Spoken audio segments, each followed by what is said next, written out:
In the early morning hours of April 20th, 1963, 11 people would set out across the Tennessee River for a quick night ride, but it would end in tragedy.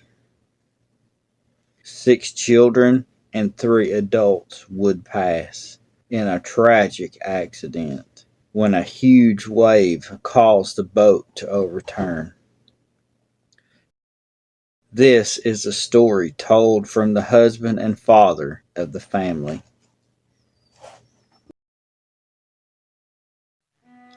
Appalachia, the mountains, are like no other.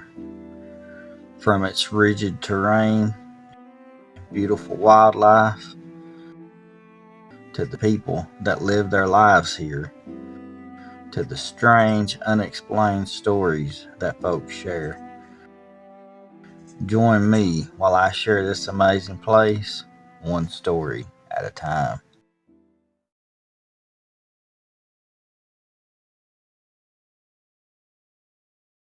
A few years back, while visiting a local cemetery, I found a long line of graves who all passed on the same day. Curious, I set to looking for answers for years, but I found nothing.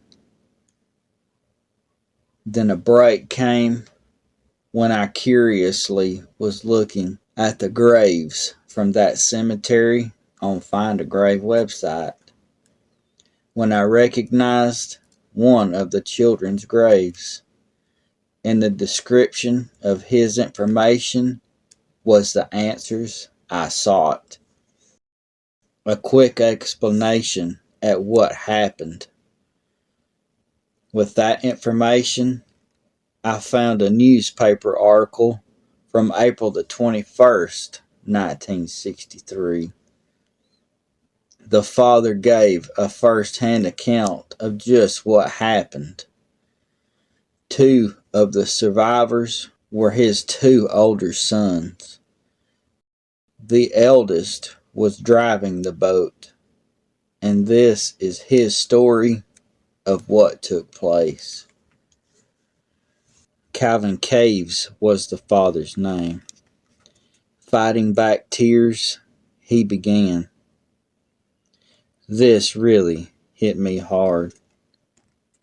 Calvin Caves' wife, Violet, was 37 at the time, with eldest son Charles, 18, his wife Ola May, 15.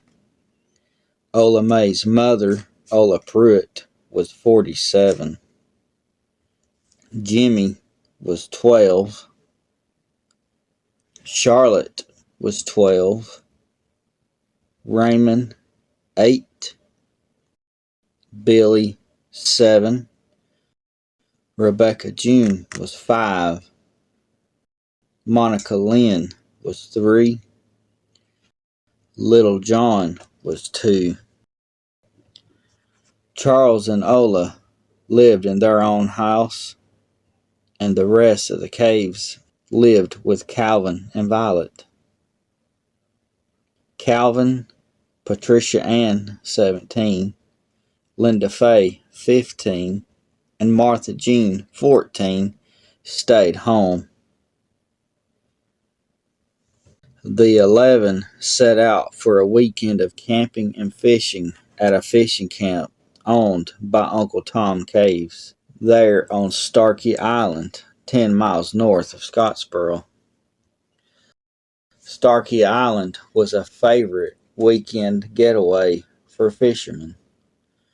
Charles was operating the boat. They decided to take a midnight ride across the river and come back before bedding down.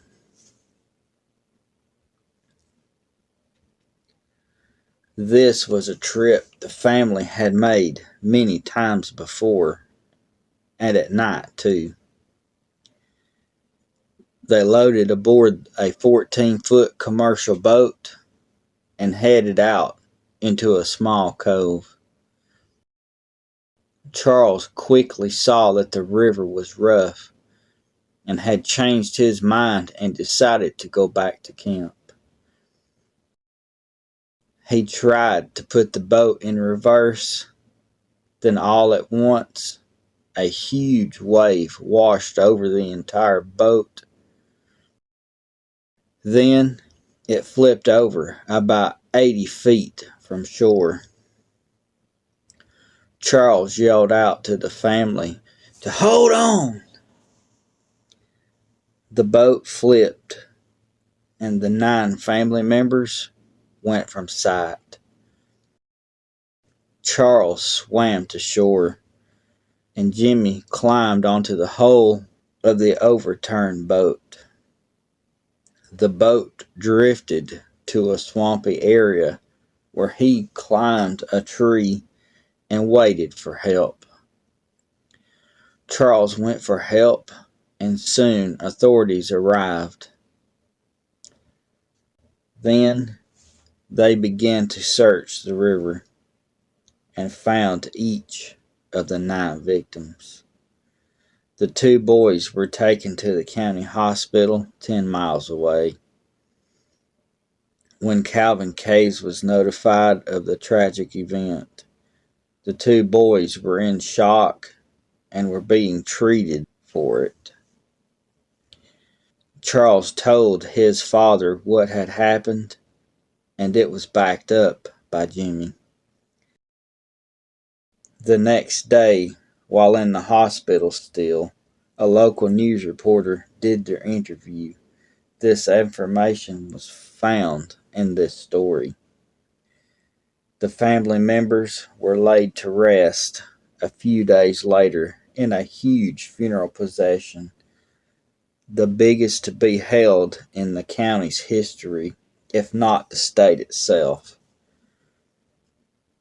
7 of the 9 victims were laid to rest at the Straight Creek Church of God Cemetery in Powell, Alabama, where the family lived at the time. Calvin, the father, was a mechanic in Powell. Ola Pruitt and her daughter Ola were laid to rest somewhere else. To this day, I have no idea where that is. But nevertheless, I hope all the victims are resting in everlasting peace. Charles and Jimmy, they grew up and lived full lives, both dying in their 70s to 80s. I'm sure they carried this tragic event with them for the rest of their lives. And Calvin, the father, he didn't last long after this. He passed just 13 short years later. I'm sure that those 13 years were the hardest of his entire life, grieving his wife and 6 of his children and a new daughter-in-law. Such a sad, tragic story. But I really thank God for inventions of such websites as Find a Grave. The family lies in a lone cemetery just off the highway. Thousands of people drive by every day. The little church house there on the cemetery grounds still holds services every Wednesday and Sunday. But I bet not one single person know the tragic story behind the Caves family graves.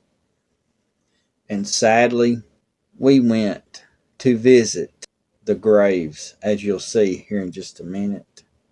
And the cemetery had just had their yearly decoration only days prior. The Caves family only had 2 flowers, one on Violet's and one on one of the children's grave. But you could tell those flowers were pretty old. I bet there's not even a single family member left to even pay tribute to their deaths. Hi everybody, it's Stephen with Myers Tales of Appalachia, and today we're here at the Straight Creek Church of God, on location at the final resting place of 7 of the 9 victims that lost their lives in the tragic early hours of April the 20th, 1963. As we make our way this way, we'll kind of talk about what we think of the story, which is so tragic. So we're going to make our way over to the grave here. And it's such a tragic event that took place back then. They didn't have the technology that we have today with life preservers and those kind of things. So the kids drowned. They just weren't able to swim, which is such an unfortunate event. But it's through sad events like that take place like this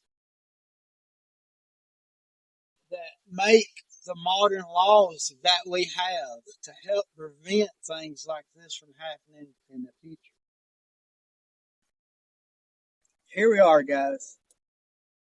This row of the 7 victims that passed that tragic night.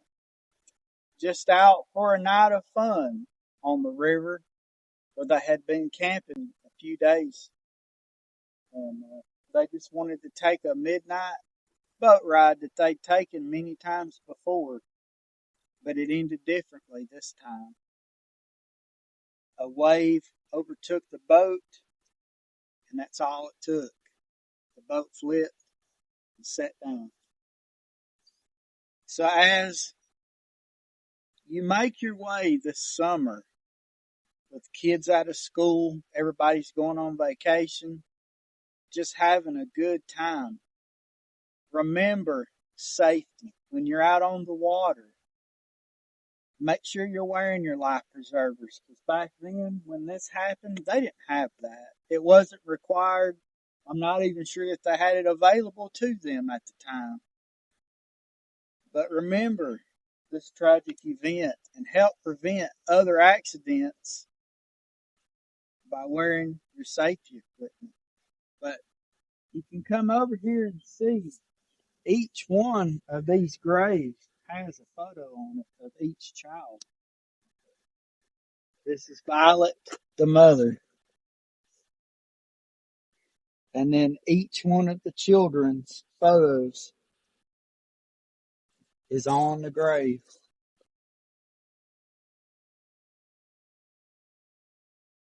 Such a tragic event for children, much less a mother and a young wife, young mother, and her mother. Now, as for the wife of Charles and her mother, I don't know where they're buried. Unfortunately, they're not buried here with the young children and Charles's mother. But may they rest in peace, as well as the rest of the Caves family. Now, would you do me the act of kindness and give me a thumbs up on the video? Leave me a comment and tell me what you thought of this story, which I know it's so tragic. And would you share me out with your friends so that we can grow our family even more? And with that, we appreciate you, and we'll see you next time. Bye, Bye, y'all. everybody.